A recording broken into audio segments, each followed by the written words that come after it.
Greetings everybody and welcome to Madrid Ball. I hope you all are doing good. We have been treated with a thrilling encounter as Real Madrid took on Real Sociedad. We saw the return of some youngsters who look good in the match, but it's yet another slip up for Real Madrid. We do have mixed feelings regarding this encounter. We saw some smooth, silky football at times. The intensity of the game was good, but we have missed a great opportunity to arrive into the Madrid derby with guns blazing. In this video, we will do the post-match analysis of Real Madrid versus Real Sociedad. We will discuss the positives and negatives of the match, so let's get started. Let's first start by having a look at the lineup. There was Courtois in goal, no surprises there in the back line. Vasquez, Mendy, Varane and Nacho were expected to start. In the midfield, the usual Cruz, Casemiro and Modric started, and Isco, he too made the cut. Even though there were suggestions earlier that he may be dropped to the bench, but Zidane played a bluff there and rewarded Isco by giving him another start for the good performance against Atalanta. In attack, we saw Vinicius was dropped to the bench and Mariano and Asensio started as the two strikers up front. So that was the lineup, and before we talk about the game, let's quickly do the shoutouts. Only one of you got your prediction correct. Real Talks with Mr. Oscar Montiel predicted 1-1, and I congratulate you for the correct prediction. Moving on, if we talk about the lineup, we saw that Zidane didn't take any risk with the players who had just returned from injury, and this decision was questioned by a few as well. Had Rodrygo started, had Valverde started, the result could have been different, but we can only speculate here. We have a big month of football ahead of us, and it's totally understandable why Zidane is taking things slow. These young players, as we saw against Sociedad, they can be the difference maker, and Zidane doesn't want to rush them into the starting 11. We saw Dani Carvajal and Eden Hazard pick up back-to-back long-term injuries, so that does look like the right approach by Zidane. But now if we talk about the performance of the team in the first half, although we didn't get any goal, it was a really entertaining half of football. At times the passing was crisp, the ball movement was quick, and Isco along with Modric and Cruz were having a good time in the middle. I particularly remember one piece of play in the 35th minute where Cruz started the attack from the halfway line. He had provided a long ball to the runner on the left flank, and he continued running forward with pace. He then combined with Isco to baffle the defense with his movement, but his shot was blocked by the Sociedad keeper. Apart from that, there was some good bit of play, but we were not being able to put in the knife. We couldn't get the goal, we threatened to score, but the goal just didn't come, and we should have got at least one goal for all the work that we had done in the first half. The responsibility to provide width to the team was on the shoulders of Mendy and Lucas Vasquez. Vasquez had put in some good crosses in the first half, and from one of those, Mariano came very close to scoring. There was a slick bit of play where Modric, Vasquez and Mariano were involved, exhibiting quick thinking and passing. The two created a chance for Mariano, but the ball agonizingly hit the crossbar. The crossing on the night I thought was top class. There were a few dangerous balls from the wings and the set pieces which were floated into the penalty area, but most of the times the attackers failed to be in the right place at the right time. In the second half though, Real Sociedad were finding ways to expose our backline very often. Zidane as well spoke about it in the press conference. He said that he wasn't happy with the pressing, so he changed the system for 10 to 15 minutes. It was during this time that Casemiro was dropping deep between Nacho and Varane as the fullbacks moved forward, and Sociedad then took advantage through Porto. Mendy was caught napping on this occasion. He was relaxed in defensive transition, and it's so rare that we see Mendy making a defensive error. He should have tracked back, he should have tried to stick close to his man, but he was just a bit late. The cross came in for Porto, and it was a sensational header.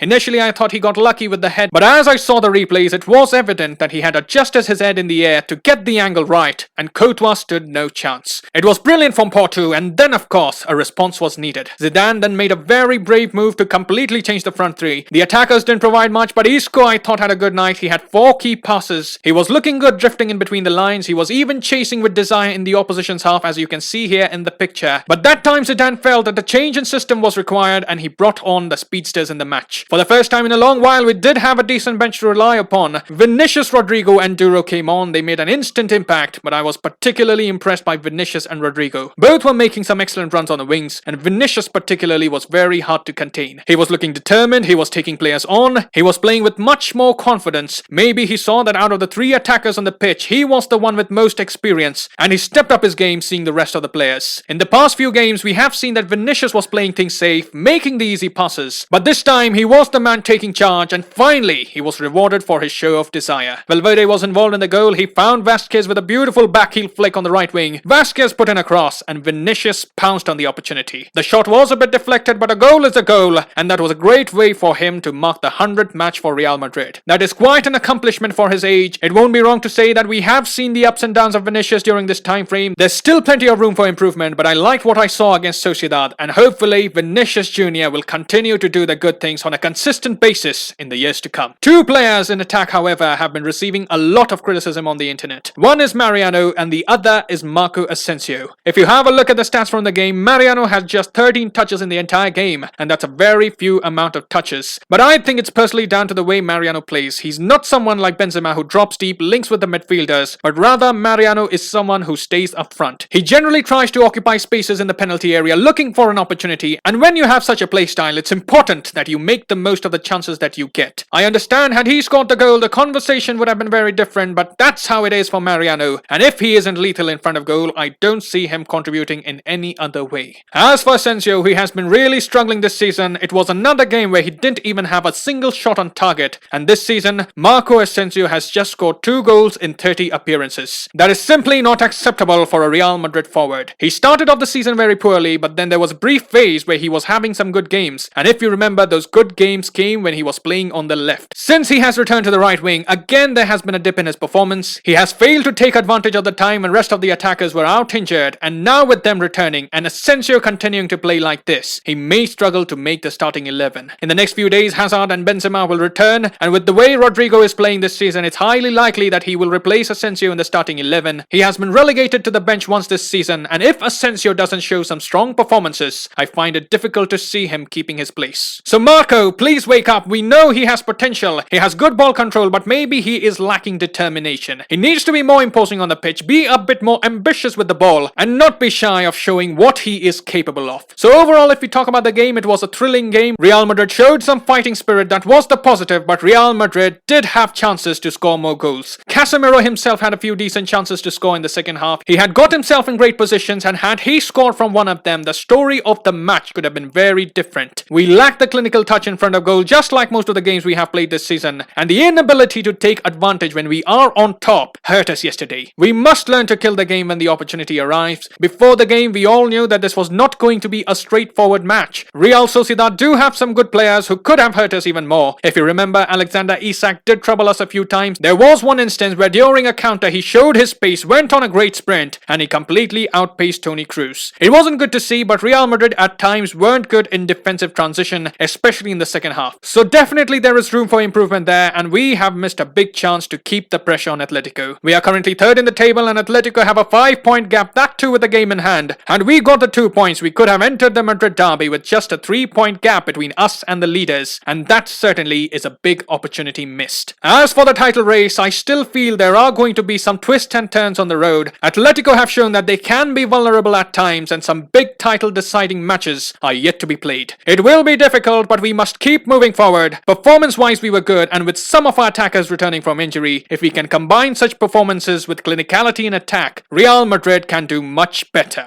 Now, let's hear what Zidane had to say in his post-match press conference. When Zidane was asked for his thoughts on the match, he said, "We deserve a lot more, particularly when you look at the chances we created. We didn't put them away, especially in the first half, and that could have changed the complexion of the game. They had one chance and scored. That's the way things go in football. We had games where we won when perhaps we didn't deserve to. This doesn't change anything. I think we are in a good shape. That's now 5 wins and a draw. We must remember there's still a long way to go." He was then asked if it was the best performance of Real Madrid in recent times. He said, "I don't know if it was our best performance because you always say that it's better when you win. We certainly put in a great performance tonight. I don't know if it was our best performance as we have dropped 2 points. I'm annoyed given the effort that the players have put in, but we can be happy with how we have been performing. We've got to keep going. There's a long way to go. We were really dominant tonight." Lastly, he was asked if Benzema will be able to make the Madrid derby. He replied, "We hope he can be with us, but we have to wait and see because he still hasn't trained with the team. We'll assess the situation tomorrow. Karim's injury is much better and we'll take a look at him." So that is all what the coach had to say. We are just 3 days away from one of the most important matches of the season. I will be providing you the analysis on our opponents when we start the build-up for the derby. We will be assessing the strengths and weaknesses of Atletico, and we will do a proper preparation for the all-important encounter. As for now, do let me know how you felt about the performance of Real Madrid. What did you notice from the match? Write in the comments below. I will see you soon. Till then, take care, glory to Madrid, and as always, a la Madrid.